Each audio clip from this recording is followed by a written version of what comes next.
Bismillahirrahmanirrahim. Assalamu alaikum dear students. I am Adil Razak and welcome to my YouTube channel adilrazak.physics.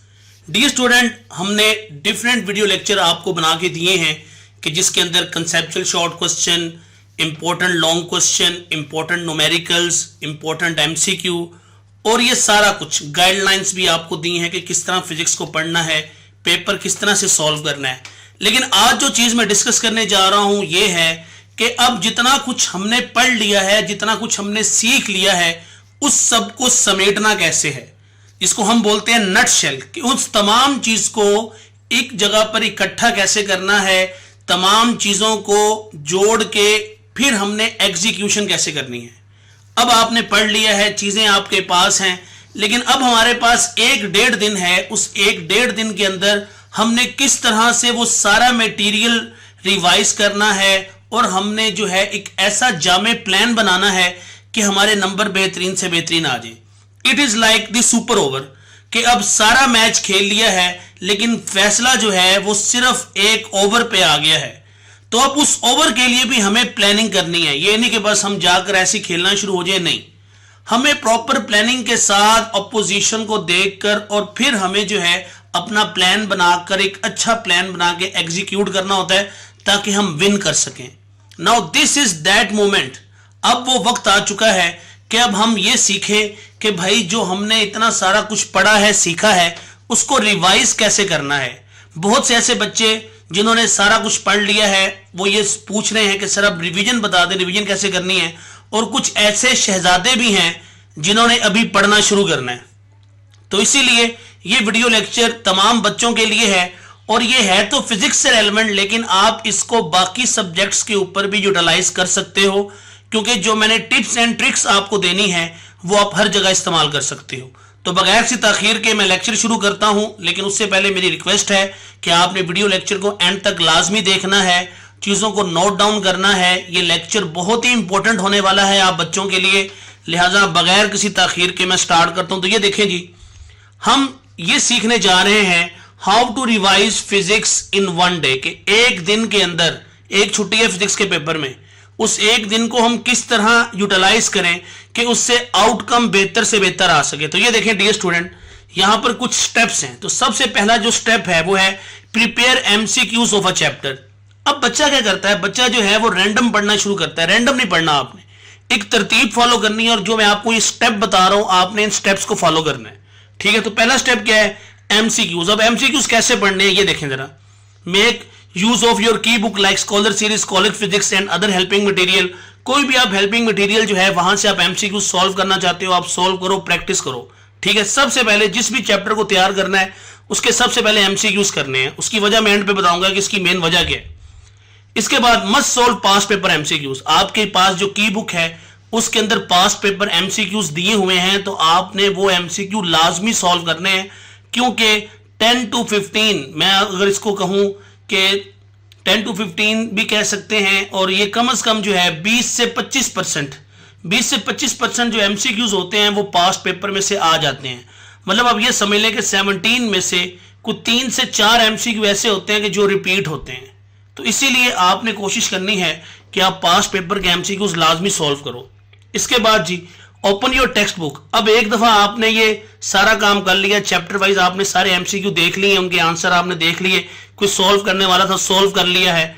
उसके बाद अपनी book खोलो और read underline and highlighted lines. आप जब teacher पढ़ा रहा होता है वो कहता है बेटा जी इस लाइन को अंडरलाइन कर लो, ये बात इंपॉर्टेंट है, ये एमसीक्यू में आ सकती है. तो अब एक दफा बुक खोल के उन तमाम लाइंस को आपने देखना है, उनको पढ़ना है कि अच्छा अभी ये लाइन है, क्योंकि सम टाइम एमसीक्यू में बुक की लाइंस आ जाती हैं, एग्जैक्ट वर्डिंग. आप वहां पर सिनोनिम इस्तेमाल नहीं कर सकते, वहां पर आप कोई और वर्ड उसकी जगह इस्तेमाल नहीं कर सकते. जो वर्ड बुक में लिखा हुआ है, लाइन में लिखा हुआ है, एग्जैक्ट वही वर्ड आपने इस्तेमाल करना है. सम टाइम आप कहते हैं जी देखें जी इस वर्ड को इस्तेमाल करें तो और ज्यादा अच्छा होगा, नहीं वो चीज हमें नहीं चाहिए. यहां पर कोई ग्रामर का इम्तिहान नहीं है, यहां बुक की लाइन है और 100% वही वर्ड इस्तेमाल करना है जो बुक में लिखा हुआ है, जो लाइन बाय लाइन है वहां पे. इसके बाद read side information. Side information बहुत इंपॉर्टेंट है फिजिक्स के अंदर। यहां से एमसीक्यू आते हैं, टेबल बने हुए हैं, टेबल के अंदर वैल्यूज हैं, आपको बताई हुई हैं कि कौन कौन सी वैल्यू इंपॉर्टेंट है, किस किस को याद रखना है, कौन सी साइड इंफॉर्मेशन से शॉर्ट क्वेश्चन बनता है, किस से एमसीक्यू बनता है। तो साइड इंफॉर्मेशन लाजमी पढ़नी है। हर साल 2 से 3 एमसीक्यू साइड इंफॉर्मेशन से लाजमी बनते हैं। तो चैप्टर वाइज साइड इंफॉर्मेशन भी आपने लाजमी पढ़नी है। Write down values of constant units and mathematical forms topic wise on a page. अब जब आपने एक चैप्टर कर लिया है तो आपने एक पेज पकड़ना है। उस पेज के ऊपर मिसाल के तौर पर चैप्टर नंबर 12 इलेक्ट्रोस्टैटिक है, तो सबसे पहले आपने कूलम फोर्स का मैथमेटिकल फार्मूला लिख लिया, के की वैल्यू लिख ली, उसका यूनिट लिख लिया। फिर आपने पास इलेक्ट्रिक फील्ड इंटेंसिटी का यूनिट, उसका mathematical formula, electric potential, Gauss's law, each and everything, एक एक चीज आपने नोट करनी है। उससे ये होगा कि आपको पूरा चैप्टर रिवाइज हो जाएगा और उस चैप्टर के अंदर जितने भी मैथमेटिकल फार्मूले हैं जिनसे कोई एमसीक्यू बन सकता है, जिनसे कोई सवाल बन सकता है, वो सारे आपके सामने लिखे होंगे। तो आपका कॉन्फिडेंस ज्यादा होगा और आपको वो चीज याद भी हो जाएगी। ओरल नहीं पढ़ना, ये बात याद रखें। ओरल कोई काम नहीं करना आपने, आप भूल जाओगे। तो बेहतर ये है कि कागज कलम पकड़ के आप उसको लिखना शुरू कर दो, वो ज्यादा बेहतर है। इसके बाद दिस मेथड, अब इस सारे का फायदा क्या है? This method will help you to revise and quick review of a chapter. कि सबसे पहले अगर आप एमसीक्यूज करोगे ना तो आपका पूरा चैप्टर जो है एक तरह से रिवाइज हो जाएगा, क्योंकि पूरे चैप्टर को आपने लाइन बाय लाइन भी देख लिया, आपने साइड इंफॉर्मेशन भी देख ली, आपने एमसीक्यू भी कर लिए। एमसीक्यू में मैथमेटिकल फार्मूले भी आपके रिवाइज हो गए, तो आपका न्यूमेरिकल वाला पोर्शन भी हो गया। आपने इंपॉर्टेंट बुक लाइन्स पढ़ ली है, तो आपका लॉन्ग क्वेश्चन वाला पोर्शन भी इससे हो सकता है। उसके अलावा आपने यूनिट्स देख ली हैं, कांस्टेंट की वैल्यूज देख ली हैं। तो एक तरह से आपने चैप्टर का ओवरव्यू कर लिया है।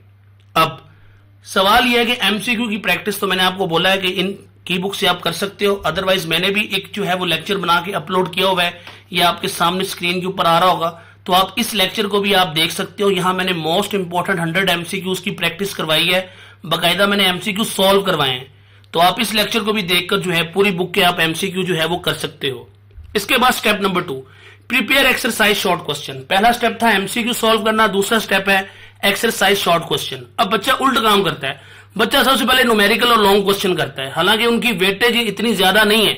सबसे ज्यादा वेटेज है शॉर्ट क्वेश्चंस की। तो शॉर्ट क्वेश्चंस पे ज्यादा टाइम देना है आपने, क्योंकि इससे 44 मार्क्स आने हैं। 44 मार्क्स के हैं short question, more than 50% of a paper. Paper 85 number का है और 85 का अगर आप हाफ करें तो 42.5 बनता है, जबकि सिर्फ 44 मार्क्स के क्या आ रहे हैं, वो एक्सरसाइज शॉर्ट क्वेश्चंस आने हैं। तो एक्सरसाइज शॉर्ट क्वेश्चंस बहुत अच्छे तरीके से करने हैं। अब बच्चे ये पूछते हैं क्या सारे ही एक्सरसाइज से आएंगे?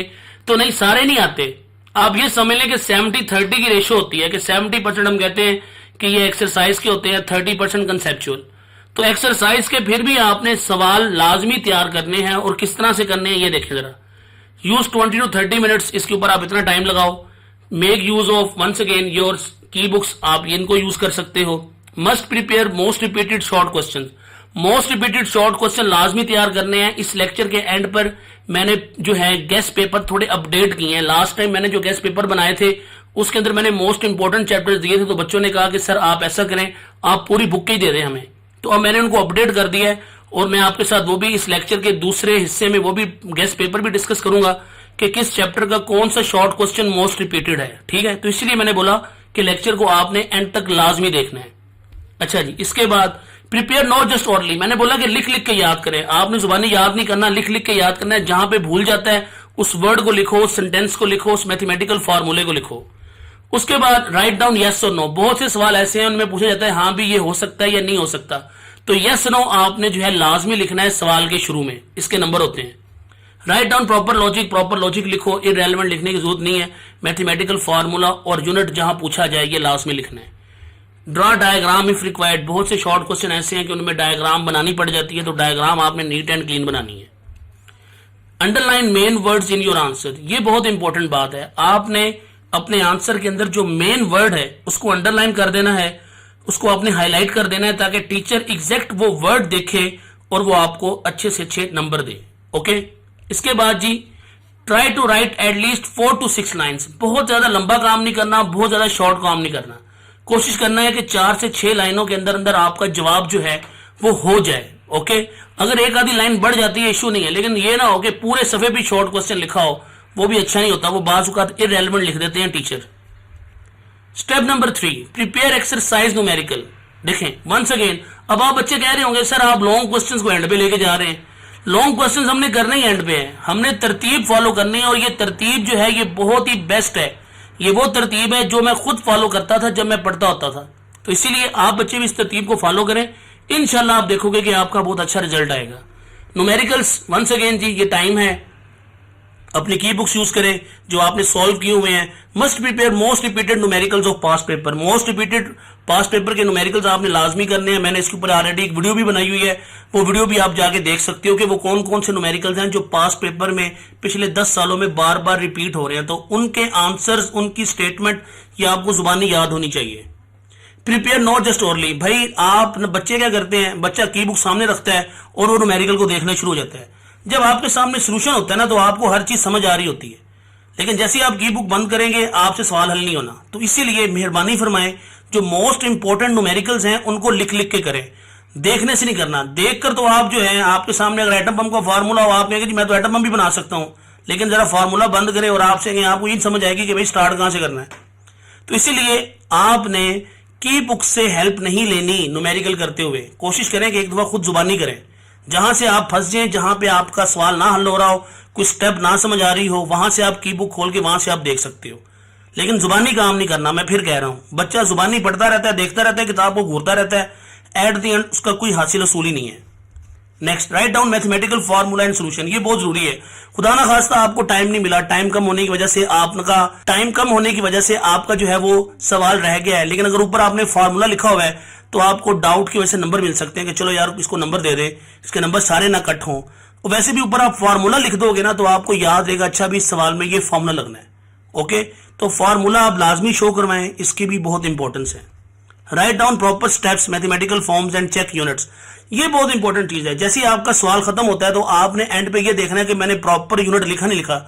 यूनिट प्रॉपर ना लिखने के नंबर कटते हैं, कम से कम एक नंबर कट जाता है। फिर कह रहा हूं मैं, बाज का आपने वर्क कैलकुलेट करना होता है तो आप उसका यूनिट होता है जाउल, बच्चे लिख देते हैं न्यूटन। जहां न्यूटन लिखना होता है वहां जाउल, जहां जाउल लिखना होता है वहां न्यूटन, जहां पावर का लिखना होता है वाट, वहां पर वो जाउल लिख देते हैं। तो यूनिट आपने लाजमी चेक करना है, ठीक है, और प्रॉपर स्टेप्स करने हैं, शॉर्टकट नहीं मारना है। Draw diagram if required. Numericals के अंदर भी समटाइम्स डायग्राम होती है जी, डायग्राम बनाएं। तो अगर डायग्राम है तो लाजमी बनाओ, अदरवाइज की जरूरत नहीं है। फिर ये मैंने एक लेक्चर बना के अपलोड किया हुआ है, ये भी आप जाकर यूट्यूब पे देख सकते हो कि 10 year past paper most important numericals. सिर्फ ये 21 सवाल तैयार करें। ये 21 न्यूमेरिकल वो हैं जो पिछले 10 सालों में बार बार रिपीट हो रहे हैं। तो ये 21 न्यूमेरिकल आपने लाजमी सॉल्व करने हैं। फिर कह रहा हूं मैं, ठीक है, ये लिंक आपको मिल जाएगा, ये भी आप देख लीजिएगा। डी स्टूडेंट, नेक्स्ट हमारे पास जो स्टेप है वो है जी प्रिपेयर लॉन्ग क्वेश्चन। जी अब आपने लॉन्ग क्वेश्चन करने हैं चौथे स्टेप पे आके, ठीक है। अब आप कहेंगे जी हमें तो सारा कुछ पहले से आता है, बस हमारे लॉन्ग वीक है। देखिए आप अपनी मर्जी कर सकते हैं, मैं आप पर कोई चीज इंपोज नहीं कर रहा कि आप यही काम करें, लेकिन मैं आपको एक तरीका बता रहा हूं कि अगर आप इस तरीके से चलेंगे तो ये तरीका ज्यादा बेस्ट है, ये ज्यादा परफेक्ट है। लेकिन अगर आपको ये लगता है कि भाई आपको शॉर्ट क्वेश्चन, न्यूमेरिकल्स, एमसीक्यू सारे आते हैं, सिर्फ लॉन्ग नहीं आते, तो आप लॉन्ग को पहले भी कर सकते हो। इट्स अप टू यू, ये आपकी अपनी तैयारी पर, आपके अपनी साइकोलॉजी के ऊपर डिपेंड करता है। मैं सिर्फ आपको गाइड कर रहा हूं कि अगर आप मेरी बताई हुई बातों पे अमल करोगे तो इसका ये फायदा है। ओके जी, यहां पे मैंने टाइम दिया हुआ है कि आप इतना टाइम इस्तेमाल करें, की बुक इस्तेमाल करें अपनी। मोस्ट रिपीटेड लॉन्ग क्वेश्चंस जो हैं पास्ट पेपर के अंदर देखें कौन कौन से आ रहे हैं किस चैप्टर के अंदर, उनको लाजमी प्रिपेयर कीजिए। Prepare not just only, once again लिख लिख के याद करें आप proper. Write down mathematical derivation properly. बहुत से लॉन्ग क्वेश्चन ऐसे हैं जिनके अंदर डेरिवेशन होती है, तो डेरिवेशन लाजमी करनी है। डेरिवेशन के साथ साथ थ्योरी भी लाजमी लिखनी है, सिर्फ मैथमेटिकल स्टेप नहीं लिखने। Make steps to memorize long question properly. This is the key point. ये बात जरा सुनिएगा और समझिएगा कि आपने कोई भी लॉन्ग क्वेश्चन याद रखना है ना तो आप उसके पॉइंट्स बना लो। मिसाल के तौर पर मैं कहता हूं जी मैंने कैपेसिटेंस और पैरेलल प्लेट कैपेसिटर पे लॉन्ग लिखना है, तो सबसे पहले उसके स्टेप्स क्या होंगे कि सबसे पहले मुझे कैपेसिटेंस बतानी है, कैपेसिटेंस क्या होती है, फिर मुझे कैपेसिटेंस का मैथमेटिकल फार्मूला बताना है, फिर मुझे डेरिवेशन करनी है। डेरिवेशन करने के बाद मेरे पास फार्मूला आता है जी C vacuum is equal to A epsilon naught over D, फिर मैंने सी मीडियम बताना है, फिर मैंने डिपेंडेंस बतानी है, ठीक है। तो इस तरह तरतीब लगा के आप ऊपर लिखो लॉन्ग क्वेश्चन का नाम और नीचे उसके लिखो स्टेप्स वंस अगेन। तो अगर आपको स्टेप्स याद रहेंगे तो आपको लॉन्ग क्वेश्चन मेमोराइज करना बिल्कुल भी मुश्किल नहीं होगा। फिर कह रहा हूं बच्चे मिक्स कर जाते हैं, वो मिक्स करते इस वजह से है कि लिख लिख के याद नहीं करते। सारा पेपर आता होता है, बच्चों से पूछो ना सर सारा पेपर आता था बस वो गुडमुड हो गया। भाई गुडमुड क्यों हुआ है?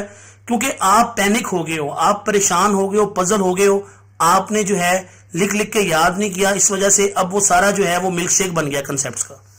तो इसीलिए अपने दिमाग के अंदर कंपार्टमेंट्स बनाओ, डब्बे बनाओ, खाने बनाओ, उन खानों के अंदर इंफॉर्मेशन आपने सेव करनी है कि भाई हाँ ये लॉन्ग क्वेश्चन है तो ये इसके 4 स्टेप्स हैं, ये मैंने लाजमी लिखने, ये लॉन्ग क्वेश्चन है तो इसके 6 स्टेप्स हैं, ये मैंने लाजमी लिखने। तो इस तरह आपको याद रहेगा और आपकी कोई चीज मिस भी नहीं होगी। इसके बाद जी ड्रा डायग्राम इफ रिक्वायर्ड, अगर एसी जनरेटर आ जाता है तो उसमें डायग्राम बनानी है, ट्रांसफार्मर है उसमें डायग्राम बनानी है, ठीक है जी। Electric potential due to a point charge है, डायग्राम बनानी है। Capacitance of parallel plate capacitor है, डायग्राम लाजमी बनाए। इस तरह और आपके पास इन्वर्टर नॉन इन्वर्टिंग एम्पलीफायर है, वहां पर सर्किट डायग्राम लाजमी बनानी है। तो इस तरह के जितने भी ट्रांजिस्टर एंड एम्पलीफायर, बड़ा इंपॉर्टेंट लॉन्ग क्वेश्चन है, इसके भी आपने जो है वो डायग्राम लाजमी बनानी है। तो नीट एंड क्लीन डायग्राम के नंबर होते हैं, डायग्राम गलत बनाओगे, लेबलिंग सही नहीं करोगे, नंबर कट जाएगा। फिर ये जनाब मैंने एक ऑलरेडी वीडियो लेक्चर बना के अपलोड किया हुआ है, ये भी 10 year past paper most important long question. तो ये कुल मिला के 20 लॉन्ग क्वेश्चन बनते हैं पेयरिंग स्कीम के अकॉर्डिंग, जो कि बार बार रिवाइज हो रहे हैं, रिपीट हो रहे हैं। तो कोशिश करनी है कि इन 20 लॉन्ग क्वेश्चंस को लाजमी तैयार करो, इंशाल्लाह इनमें से लॉन्ग क्वेश्चन बोर्ड में लाजमी आएंगे, ठीक है मेरा बेटा। इसके बाद जी 5वां step, prepare conceptual short question. देखिए ये 5वां स्टेप है, क्योंकि कंसेप्चुअल शॉर्ट क्वेश्चन सिर्फ 30% है और आपके पास पेपर में चॉइस होती है, तो आप उस चॉइस को अवेल कर सकते हो, ठीक है। अब बच्चे पूछते हैं सर ये कंसेप्चुअल शॉर्ट क्वेश्चन कहां से आते हैं? तो भाई कंसेप्चुअल शॉर्ट क्वेश्चन कोई इतनी बड़ी खिचड़ी नहीं होती, ये भी बुक के अंदर से ही होते हैं, टॉपिकल होते हैं। मिसाल के तौर पर चैप्टर नंबर 12 में एक कंसेप्चुअल शॉर्ट क्वेश्चन है जो 12 दफा आ रहा है, वो कौन सा है कि differentiate between gravitational forces and electric forces, मतलब ये सवाल 12 दफा आया है। इसी तरह चैप्टर नंबर 13 में कोई अंदर से सवाल आ सकता है आपको, ठीक है। चैप्टर 14 में से सीआरओ वाला सवाल आ सकता है, गैल्वानोमीटर वाला, डेड बीट गैल्वानोमीटर। तो इस तरह चैप्टर 15 में से self induction, mutual induction. Chapter number 16 में से आपको इंपीडेंस या पावर इन एसी सर्किट या 3 फेज एसी सप्लाई। तो ये टॉपिकल सवाल होते हैं। तो आप जब एक दफा पूरे चैप्टर को रिवाइज करोगे ना, तो ये भी आपकी आंखों से गुजर जाएंगे। ये कोई इतना मुश्किल काम नहीं होता कि कंसेप्चुअल सवाल क्या होते हैं, बच्चा बहुत टेंशन लेता है। तो बेटा ये टॉपिकल ही होते हैं और आप इसको अच्छी तरह से कर सकते हो। की बुक्स के अंदर जो है ऑलरेडी ये दिए हुए हैं कुछ, ठीक है। और most repeated conceptual short question भी आप की बुक्स के अंदर उन्होंने दिए होते हैं कि कौन कौन से हैं, उनको भी आप देख सकते हो। वंस अगेन लिख लिख के पढ़ो भाई, राइट डाउन मैथमेटिकल डेरिवेशन। बाजू का डेरिवेशन आ जाती है कंसेप्चुअल के अंदर, जैसे चैप्टर नंबर 12 के अंदर है प्रूव दैट कि आपके पास जो है T is equal to RC है, ठीक है। चैप्टर नंबर 13 के अंदर भी डेरिवेशन आ सकती है आपको कोई, ठीक है जी। टेम्परेचर कोफिशिएंट की आ सकती है, 14 के अंदर आ सकती है टाई इज इक्वल टू बीना कोस अल्फा, 15 के अंदर आपको आ सकती है 1/2 LI स्क्वायर, ठीक है। इसमें चैप्टर नंबर 12 में 1/2 CV स्क्वायर। तो ये डेरिवेशंस भी कंसेप्चुअल शॉर्ट क्वेश्चन में आती होती हैं, इनको भी आपने याद रखना है। उसके बाद ये डायग्राम अगर कोई है सवाल की वो भी बना दो, ठीक है। मिसाल के तौर पर आ सकता है जी कि कम्यूटेटर क्या होता है, तो कम्यूटेटर में आप डायग्राम बना दें, ठीक है। स्लिप रिंग्स क्या होते हैं, स्लिप रिंग्स में डायग्राम बना दें। हाँ जी, P टाइप N टाइप कैसे बनते हैं, तो डायग्राम लाजमी बनाएं आप, ठीक है। तो ये वो छोटी छोटी चीजें जो आपने करनी है। वंस अगेन मैंने इसके ऊपर भी जो है कंसेप्चुअल शॉर्ट क्वेश्चन के ऊपर मैंने एक लेक्चर बना के अपलोड किया हुआ है और मैंने इसके नोट्स भी बना के अपलोड किए हुए हैं। तो मेरा नंबर आप नीचे देख सकेंगे, ठीक है, इसके लेक्चर के अगले हिस्से में। तो अगर आपको कोई भी नोट्स चाहिए हो तो आप मुझे व्हाट्सएप कर दीजिएगा, इंशाल्लाह मैं आपको वो नोट्स प्रोवाइड कर दूंगा। Okay dear students. अच्छा जी, इसके बाद हम आगे बढ़ते हैं जी। नेक्स्ट हमारे पास जो है नेक्स्ट स्टेप हमारे पास छठा step most important, prepare chapter summary. अब आपके पास जो की बुक्स है ना, उनके एंड पे चैप्टर की समरी लिखी हुई है, वो लाजमी आपने देखनी है। उससे ये होगा कि एक दफा जब आपने पूरा चैप्टर तैयार किया है ना, तो एक दफा चैप्टर समरी देखकर ये है कि वो दोबारा जो है उस पर स्टैंप लग जाएगी, हाँ भी अब ये चीज पक्की होगी है। चैप्टर समरी में क्या होता है जी, आपके पास डेफिनेशंस, स्टेटमेंट है, वैल्यूज ऑफ कांस्टेंट है, एसआई यूनिट्स हैं और मैथमेटिकल फार्मूला होता है, ठीक है। तो इन चीजों पे आपने जो है एक दफा दोबारा से इसको देख लेना है चैप्टर समरी को। तो इस तरह से आपका जो है ये वाला जो पोर्शन है वो कंप्लीट हो जाएगा। तो किसी भी चैप्टर को रिवाइज करना है, किसी भी सब्जेक्ट को रिवाइज करना है, तो ये मैंने आपको 6 स्टेप बताए हैं। पहला स्टेप मैंने आपको बताया कि आप MCQ करें, दूसरा स्टेप मैंने बताया एक्सरसाइज शॉर्ट क्वेश्चन करें, तीसरा मैंने बताया कि आप न्यूमेरिकल करें, चौथा मैंने आपको बताया कि आपने जो है वो लॉन्ग क्वेश्चन करने हैं, पांचवा मैंने आपको ये बताया कि कंसेप्चुअल शॉर्ट क्वेश्चन करने हैं, छठा स्टेप मैंने आपको ये बताया कि आपने चैप्टर की समरीज जो है वो प्रिपेयर करनी है। और इसके बाद सबसे इंपॉर्टेंट स्टेप वो है अवॉइड डिस्ट्रैक्शंस। ये बहुत इंपॉर्टेंट चीज है क्योंकि बेटा अब आपका एक दिन है, आपके पास 1-1.5 दिन है, आपने पूरा साल मेहनत की है, एफर्ट की है, लेकिन खुदा ना खास्ता अगर कोई डिस्ट्रैक्शन आ जाती है तो वो आपकी पूरे साल की मेहनत जो है वो वेस्ट हो सकती है, खुदा ना खास्ता। तो डिस्ट्रैक्शन से बचना है, बहुत ही इंपॉर्टेंट है ये। ओके, मिसाल के तौर पर जब क्रिकेट खेल रहे होते हैं और बाउंड्री पे एक फील्डर ने कैच करना होता है और अगर क्राउड जो है शोर करे और वो डिस्ट्रैक्ट हो जाए तो वो कैच मिस हो सकता है। कैच मिस हो सकता है तो टीम मैच हार सकती है। पूरा मैच उस प्लेयर ने बहुत अच्छा खेला, लेकिन उसकी एक छोटी सी गलती ने पूरा मैच का पांसा पलट दिया। तो यहां भी ऐसी है कि आपने पूरा साल मेहनत की है, एफर्ट की है, लेकिन अगर आप एंड पे आकर थोड़े से डिस्ट्रैक्ट हो जाएंगे तो सारा काम खराब हो जाएगा। Keep your focus on your target, don't get confused about pairing scheme. ये बड़ा मसला है। पेपर से एक दिन पहले बच्चा पेयरिंग स्कीम कंफर्म कर रहा होता है, टीचरों को मैसेज करके, दोस्तों को व्हाट्सएप पे ये वो कि भाई पेयरिंग स्कीम क्या है। तो पेयरिंग स्कीम जो आपको बता दी गई है वही पेयरिंग स्कीम है, वो चेंज नहीं होगी। Don't get panic if some MCQ answer is wrong. बाज़ औक़ात बच्चा कहता है कि मेरे एमसीक्यू का आंसर नहीं आ रहा, तो सम टाइम टाइपिंग मिस्टेक होती है, सम टाइम आप गलती कर रहे होते हैं, तो इस पर पैनिक होने की जरूरत नहीं है। ठीक है, कोई सवाल बिलफर्ज नहीं हो रहा उसको आप छोड़ के आप आगे बढ़ जाए। ये नहीं कि आप उसको अना का मसला बनाए और कहें जी मैं तो आज सॉल्व करना है तो मैं सोना है, ऐसे नहीं करना। ठीक है, तो अगर आपके पास कोई सवाल हल नहीं हो रहा, लीव इट, आगे बढ़ जाओ, कोई मसला नहीं है।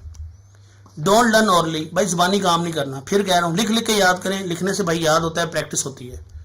Take 5 minute break after each chapter. जब आप एक चैप्टर को अच्छी तरह से प्रिपेयर कर लेते हो, 5 मिनट ब्रेक लो। ठीक है, अपने आप को रिलैक्स करो, थोड़ा सा चल फिर लो, रूम के अंदर ही, बाहर नहीं जाना।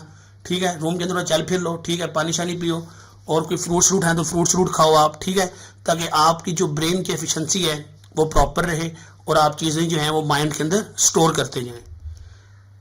कीप योर मूड फ्रेश, अपने मूड को फ्रेश रखना है। बिला वजह गुस्सा नहीं करना, बिला वजह जो है वो डिप्रेशन में नहीं आना, बिला वजह जो है वो आपने जो है वो रोने धोने वाली शक्ल नहीं बनानी। अक्सर ये लड़कियों को ये होता है, कोई सवाल हल ना हो रहा तो बेचारियों का मूड ऑफ हो जाता है। लड़कों का वैसे ही माशाल्लाह मूड ऑफ ही रहता है, वो कहते हैं छोटो बना की करना पढ़ के। तो भाई मूड जो है फ्रेश रखना बहुत ज़रूरी है। ठीक है, मूड फ्रेश होगा तो आपको चीज़ें जो हैं वो लर्न करने में आपको आसानी होगी और आप इंजॉय करेंगे। ओके, स्टे डिटरमाइंड, ये बहुत इंपॉर्टेंट है कि भाई नहीं, मेरा पेपर है, मैंने पढ़ना है, जो मर्जी हो जाए, मैंने कोई फजूल काम नहीं करना, मैंने कोई फजूल जो है डिस्ट्रैक्शन की तरफ नहीं जाना, मैंने अपना काम करना है, मेरे पूरे साल की एफर्ट है, मैंने पढ़ना है, मैंने अच्छा रिजल्ट लेना है। ओके, इसके बाद जी इस लेक्चर का दूसरा हिस्सा ये है कि मैं आपके साथ गेस्ट पेपर डिस्कस करूंगा।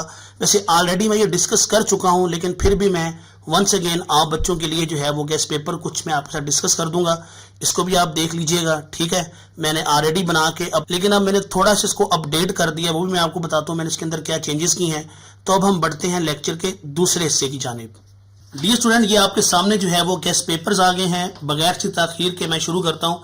तो देखो भी, सबसे पहले पेयरिंग स्कीम मैंने आपको ऑलरेडी बताई हुई है, ये आपके सामने भी है। इस पेयरिंग स्कीम को आप देख सकते हो। ठीक है, एमसीक्यू किस चैप्टर में से कितने आने हैं ये सब आपके सामने लिखा हुआ है। उसके बाद सब्जेक्टिव सेक्शन 1, ये देखें जी, यहाँ पर आपके पास जो है शॉर्ट क्वेश्चन नंबर 2, यहाँ पर चैप्टर नंबर 12, 14 और 21 ये चैप्टर जो है वो यहाँ पे शामिल हैं, ये आप देख सकते हो। ठीक है, और यहाँ पर मैंने आपको बोला था कि अगर आप 21 चैप्टर ना करना चाहो तो आपके पास चूंकि चॉइस है, आप चॉइस को अवेल कर सकते हो, आप 21 को छोड़ सकते हो, कोई इशू नहीं है। ठीक है, इसी तरह जो क्वेश्चन नंबर 3 है, यहाँ भी शॉर्ट क्वेश्चंस हैं। यहाँ पर ये आपके पास ये चैप्टर्स हैं 13, 16, 17, 18, 3 सवाल है।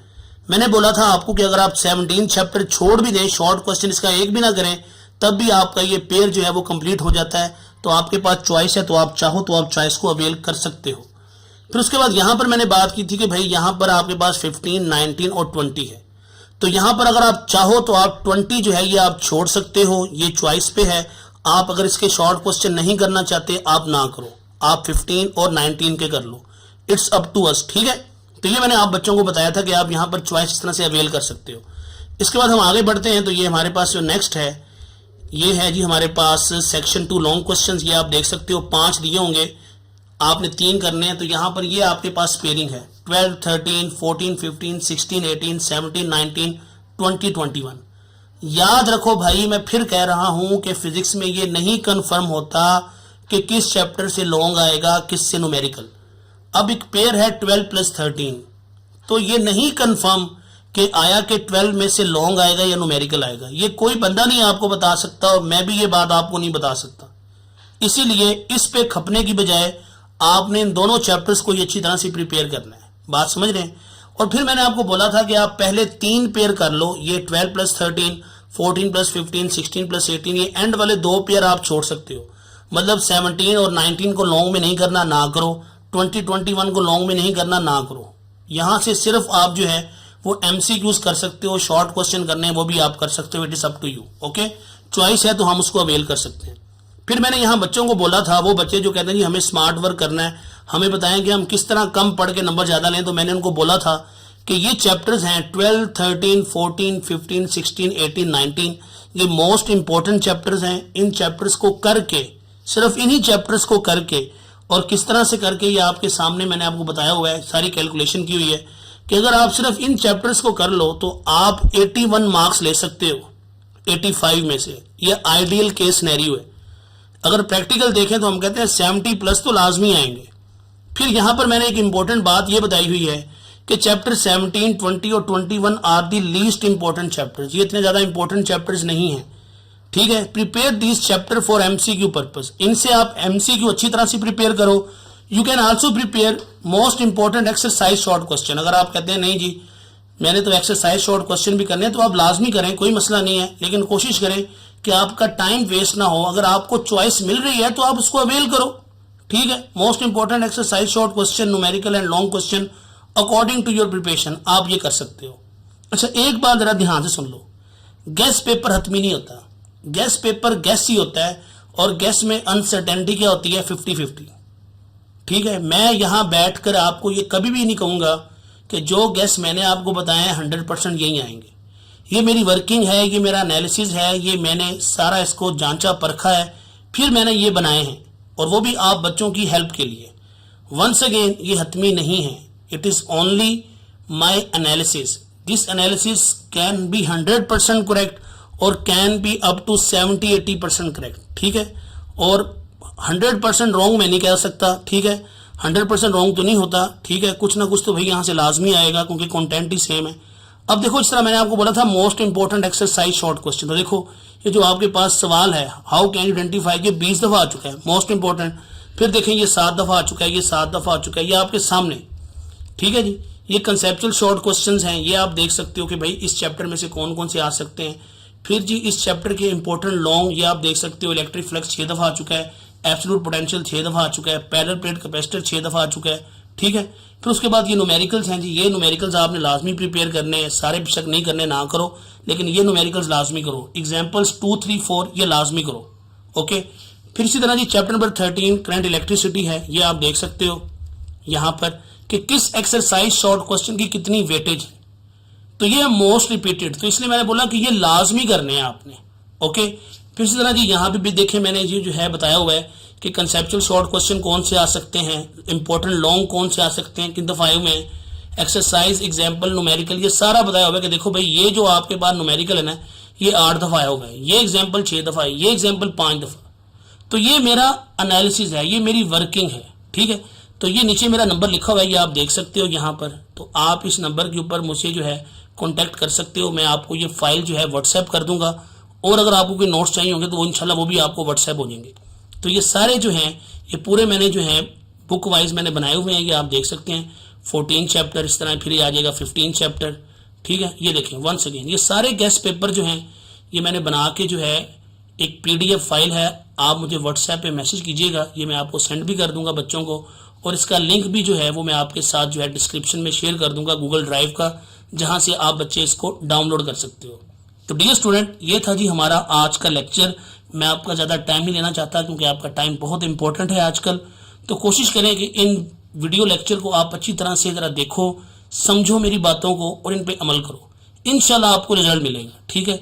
डियर स्टूडेंट, मैं आपके लिए हमा वक्त जो है दुआगो हूँ। अल्लाह पाक आप सब बच्चों को ज़िंदगी के हर इम्तिहान में कामयाब करे, और कोई भी पेपर हो आप उसके अंदर बेहतर से बेहतर परफॉर्म करें।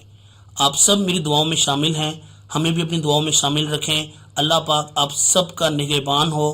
अल्लाह हाफिज़, टेक केयर।